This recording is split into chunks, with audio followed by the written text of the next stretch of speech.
For this presentation, I will be covering the learning theory of behaviourism. This presentation will, more specifically, look at behaviourism as a learning theory applied in a classroom setting.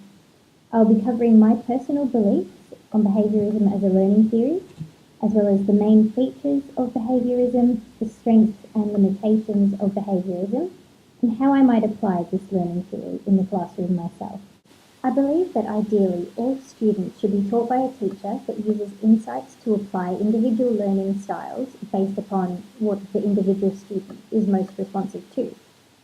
However, education as a whole needs to start off with establishing foundations of expectations set within the education system so that young students can learn the goal of that education. Using behaviourism is a good way of achieving this outcome. Behaviourism operates on the principle of a stimulus leading to a response.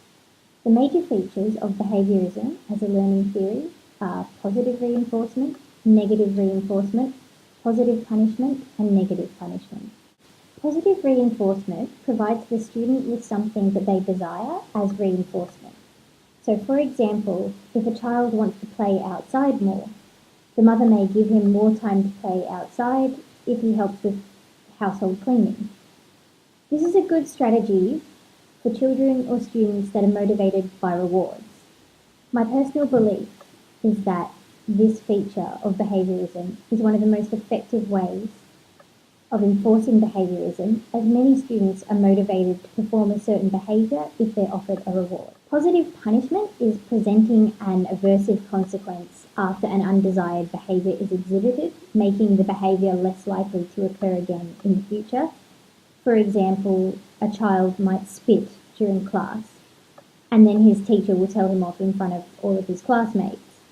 This is implementation of a positive punishment.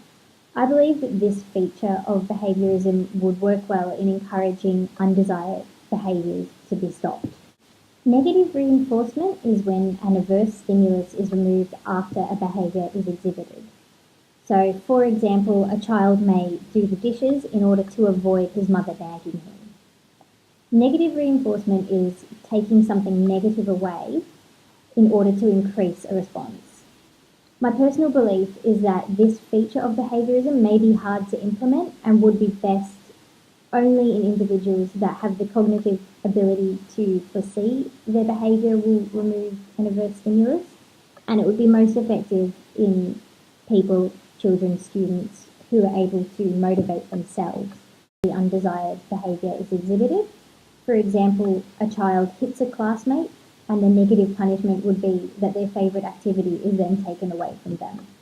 When looking at the strengths and limitations of behaviourism as a learning theory, it's important to note that it is most successful when a correct or desired response is easily defined and it focuses on objectively observable and quantifiable occurrences. That students can be conditioned to produce certain responses to stimuli through reinforcement. Over time, this causes learning to occur, resulting in changed or new behaviours. Specific learnings can be achieved through the application of positive and negative reinforcement, as well as positive and negative punishment for undesired behaviours. Some of the limitations of behaviourism is that it doesn't encourage creativity or abstract thinking. On its own, it doesn't encourage students to learn how to motivate themselves or how to develop strong problem-solving skills. Additionally, it can only really be used when a particular desired or correct outcome can be defined, not in more abstract situations. Additionally, it's hard to be tailored to each student and not all students will necessarily react the same. So that is one limitation of it as well.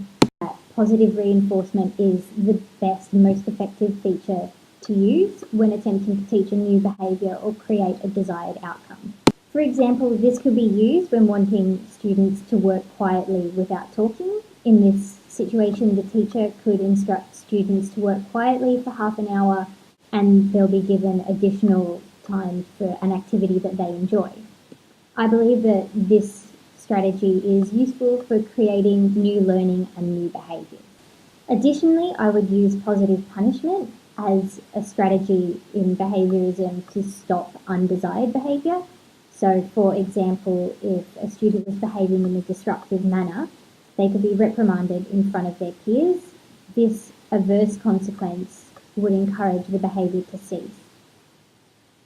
If this feature of behaviourism didn't work in a particular circumstance, then I would implement negative punishment to discourage a behaviour.